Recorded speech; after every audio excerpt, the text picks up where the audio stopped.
लोकसभा चुनाव सर पर हैं और विपक्ष को कुल मिलाकर दो बातों का खतरा है।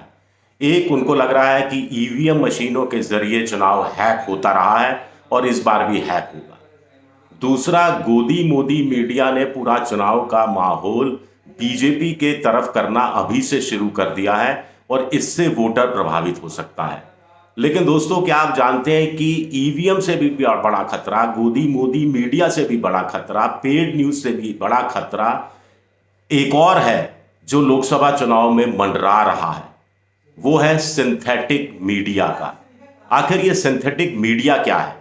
नमस्कार, मैं हूं आपका दोस्त विजय विद्रोही। आप मुझसे जुड़ चुके हैं, इसके लिए आप सबका तहे दिल से शुक्रिया। और अगले 8-10 मिनट में आपसे जुड़े रहने की कोशिश करूंगा।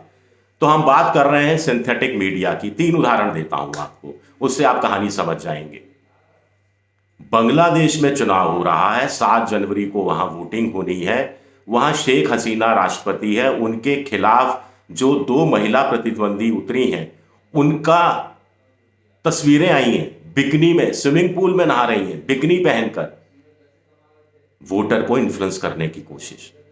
इमरान खान के चुनाव लड़ने पर भले ही रोक लग गई हो, लेकिन दिसंबर में जब वो जेल में थे, तब एक नकली इमरान खान ने वर्चुअल देश को संबोधित किया और 14 लाख लोगों ने यूट्यूब पर देखा और बहुत बड़ी संख्या में लोग उससे लाइव भी जुड़े, लाखों की संख्या में। तीसरा, इंडोनेशिया में जो चुनाव हो रहा है, उसके अंदर देखा गया कि जो राष्ट्रपति पद के 2 उम्मीदवार हैं, वो धारा प्रवाह अरबी भाषा में बात कर रहे हैं, अरबिक भाषा में बात कर रहे हैं, यानी वोटर को इन्फ्लुएंस करने की कोशिश। चौथा, प्रधानमंत्री नरेंद्र मोदी का इंस्टाग्राम पर एक वीडियो वायरल हुआ जिसमें वो क्षेत्रीय भाषाओं में गाने गा रहे हैं। तो ये सब क्या है? ये सब डीप फेक के तहत आता है। डीप फेक, आपको ध्यान होगा रश्मिका जो फिल्म अभिनेत्री हैं उनका भी, और उसके बाद 1-2 और फिल्म अभिनेत्रियों का भी डीप फेक के जरिए अश्लील किस्म का वीडियो सामने आया था, और एक आर्टिफिशियल इंटेलिजेंस का। तो देश में और पूरी दुनिया में इस साल अमेरिका में भी चुनाव है, ब्रिटेन में भी चुनाव है, भारत में है, बांग्लादेश में है, पाकिस्तान में है।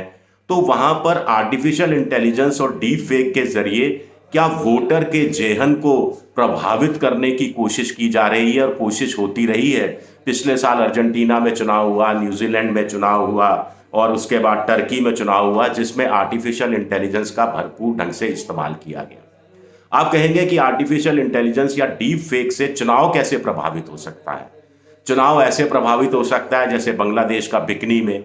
वहाँ कम पढ़े लिखे लोग हैं, ग्रामीण क्षेत्र में हैं, सबके पास फिर स्मार्टफोन भी नहीं है, और इसको हटा लिया गया वीडियो को, लेकिन मानस में तो बैठ ही गया कि ऐसे कैसे राष्ट्रपति पद के लिए वोट दे दें उस महिला को जिसको शर्म नहीं आती, बिकनी में नहा रही है।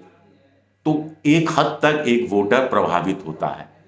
दूसरा, डीप फेक और आर्टिफिशियल इंटेलिजेंस के थ्रू आप भ्रम फैलाते हैं, आप झूठी खबरें फैलाते हैं, आधी सच्ची आधी झूठी खबरें फैलाते हैं, जो बड़ी तेजी से फैलती है। बहुत पैसा बहुत कम लगता है, सस्ते दाम पर है, और ये बड़ी प्रभावशाली तरीके से फैलाई जाती है। इस तरह की डीप फेक को लेकर सबसे खतरनाक बात है कि इसमें टेक्नोलॉजी इतनी अच्छी हो गई है कि आप मिनटों में, सेकंडों में कुछ भी डीप फेक के जरिए क्रिएट कर सकते हैं, और बिना किसी खास मेहनत के, और वोटर समझ ही नहीं पाता। सबसे बड़ी बात है, वोटर समझ ही नहीं पाता कि ये रियल है या फेक है, और वो भावनाओं में बह जाता है। वो फिर व्हाट्सएप ग्रुप में बाढ़ आ जाती है डीप फेक की, आर्टिफिशियल इंटेलिजेंस की। तो भारत में भी चुनाव में ये एक बड़ा खतरा है, और यहाँ बीजेपी का आईटी सेल कांग्रेस और अरविंद केजरीवाल के आईटी सेल के मुकाबले ज़्यादा बड़ा है, ज़्यादा प्रभावशाली है, ज़्यादा बड़ा उसका नेटवर्क है। तो ये एक खतरा सता रहा है। सबसे बड़ी बात है कि डीप फेक को लेकर दुनिया में कहीं भी अब गाइडलाइंस नहीं है, प्रॉपर गाइडलाइंस नहीं है। भारत में गाइडलाइंस है, बांग्लादेश में भी गाइडलाइंस है, भारत में भी कुछ नियम सख्त किए गए हैं कि सेफ हार्बर जो उनको दिया गया है विशेष अधिकार, गूगल को, यूट्यूब को, व्हाट्सएप को, वो हटा लिया जाएगा, फेसबुक को, अगर उन्होंने इस तरह के डीप फेक या आर्टिफिशियल इंटेलिजेंस को बढ़ावा दिया। उसमें वाटर मार्क लगाना ज़रूरी है। लेकिन सबसे बड़ी बात है कि भारत में व्हाट्सएप यूनिवर्सिटी बड़ी चलती है, भारत में डायरेक्ट बेनिफिट ट्रांसफर के चक्कर में लोगों के पास मोबाइल फ़ोन भी हैं, सबके पास, ज़्यादातर लोगों के पास, और स्मार्टफोन भी करीब 70-80 करोड़ स्मार्टफोन बताए जाते हैं। और इस तरह के भ्रम फैलाने में कुछ लोग, एक पार्टी विशेष के लोग ज़्यादा स्मार्ट हैं, तो अपने विपक्ष को बदनाम कर दो, विपक्ष के बारे में झूठी सच्ची खबरें, आधी सच्ची आधी झूठी खबरें डीप फेक के माध्यम से, आर्टिफिशियल इंटेलिजेंस के माध्यम से इस कदर बाढ़ ले आओ कि उसका खंडन करते करते विपक्ष थक जाए और एक फ्लोटिंग वोटर के कुछ हिस्से को तो प्रभावित कर ही दे। राहुल गांधी ने, आपको ध्यान होगा, अभी कुछ समय पहले कहा था कि हिंदुस्तान में बेरोजगार हैं, 5 से 7.5 घंटे रोज वो स्मार्टफोन पर बिताते हैं, नेट पर बिताते हैं, तो उनको प्रभावित करने की कोशिश हो सकती है। तो सिंथेटिक मीडिया इसी का नाम दिया गया है। आपको हैरानी होगी कि पिछले साल 2003 में एक वर्ल्ड की स्टडी कहती है कि 5 लाख से ज्यादा वीडियो या वॉइस डीप फेक पूरी दुनिया भर में सर्कुलेट किए गए, 5 लाख से ज्यादा। और आप चुनाव के समय मानिए कि इससे भी कहीं दुगना तिगुना संख्या इनकी हो सकती है।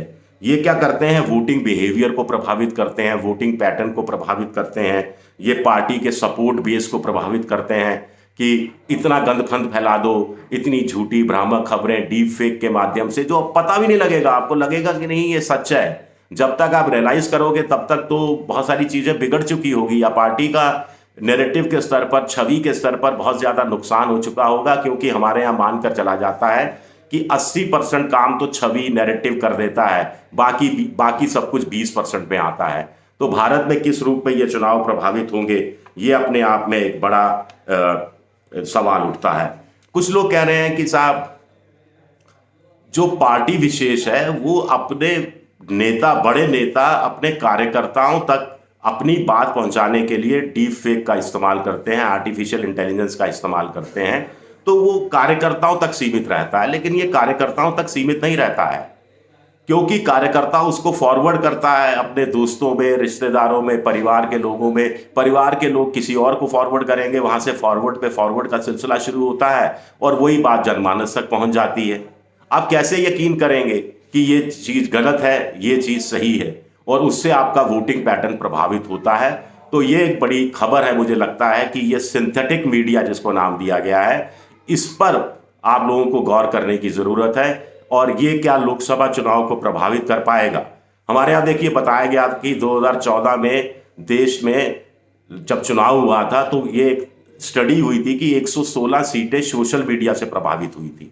अब तो सोशल मीडिया से आगे आर्टिफिशियल इंटेलिजेंस, डीप फेक, कहाँ कहाँ दुनिया तेजी से कितना आगे चली गई है आप जानते हैं। और 116 में से 114 सीटें बीजेपी ने जीती थी। 2019 में आधी सीटें लोकसभा की, 270 से ज्यादा सीटें सोशल मीडिया के इन्फ्लुएंस में आई थी। इस बार कहा जा रहा है 543 में से करीब 500 सीटें सोशल मीडिया के इन्फ्लुएंस में आएगी, और इसमें आप आर्टिफिशियल इंटेलिजेंस जोड़ दो, इसमें आप डीप फेक जोड़ दो, तो जलेबी सी बन जाएगी, झूठ की, आधे सच की, आधे झूठ की, और इससे वोटर प्रभावित होगा। अब क्या चुनाव आयोग इस पर कुछ काम कर सकता है? क्या भारत सरकार का आईटी विभाग इस पर कुछ और सख्ती से कार्रवाई कर सकता है? क्या सुप्रीम कोर्ट इसमें कोई दखल दे सकता है? ये एक बड़ा सवाल उठता है। शुक्रिया मेरा ये वीडियो देखने के लिए। पसंद आए तो लाइक कीजिए, सब्सक्राइब कीजिए, शेयर कीजिए, और घंटी जैसी आकृति बेल आइकन दबा दीजिए ताकि नया वीडियो आए तो आपको तत्काल जानकारी मिल जाए। आप मेंबरशिप ड्राइव में जा सकते हैं, मेरी आर्थिक मदद की भी कोशिश कर सकते हैं। एक्स यानी ट्विटर पर मैं विद्रोही 7 के नाम से हूँ, फेसबुक पर मेरा पेज है विजय विद्रोही पेज, और इंस्टाग्राम पर विजय विद्रोही 7 के नाम से हूँ। शुक्रिया आप सबका। लाइक, सब्सक्राइब, शेयर जरूर कीजिए। शुक्रिया।